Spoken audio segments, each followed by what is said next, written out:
Culture has 5 basic characteristics. Those basic characteristics would give reason to how does culture influence the community and the school and thus the teacher. Culture is learned. As we have repeatedly said, that the teacher knows the culture and then only she will be able to cater to the needs of the students or the learners. So, culture is basically to be learned. You have to find out the culture of people living around. Also, culture is shared by people. It cannot be just one man's culture. As they say, no man is an island. It is not so that one man has one culture and the other man has the other culture. It is always shared.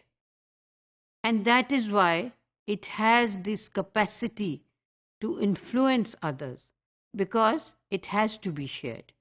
If I am doing something, the person sitting next to me would have an influence on his personality, and he will automatically, naturally try to do something what I am doing. And maybe I am influenced by the person who is sitting next to me. And I am doing something which is being done by the person sitting next to me. So in that way, culture is sort of transmitted and transferred and shared. Sometimes it also happens that what we tend to share, we may not like it in the beginning, but later we also start accepting and adopting the same culture. So sometimes it is said that culture is like an epidemic. You get involved in it and you are naturally influenced by it, and that is why you start sharing the same culture. It has been seen very often that when people migrate to other countries or other places, they tend to copy or share the same culture. In the beginning, there is some resistance offered by us, and that is natural because we are coming from a different culture. And that learning, which we have already learned, it is difficult to forget about it and move forward. But slowly and gradually, we start sharing the new culture. Culture is also based on symbols. There are small little gestures from which one can understand the culture of a place.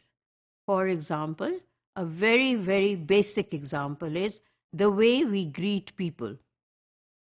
We might find people in different parts of Pakistan greeting each other in a different manner, although we all believe that we should greet each other. We all believe that it is a blessing to greet each other. But still, if we travel from north to south in the Pakistan, in your own country, you would find very different styles of greeting. Why is it so? Because the culture has its own symbols, its own gestures. Some people, just by the gesture or a symbol of bowing their head, show that they are greeting you. Some people may raise their hand to the forehead and greet you. Some people may not move any body part and just say Assalamu alaikum to greet you. So there can be different symbols of just doing one thing in different parts of the country, and you will find different examples of people doing that. You can rather do a research study on it, on how people greet in Pakistan and how many ways are there to greet in Pakistan. And you would come to know that these symbols are so many of them and they all represent a culture. It is also integrated. Things are integrated.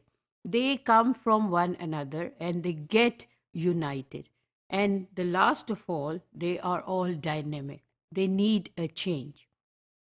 because change makes it existing in the society.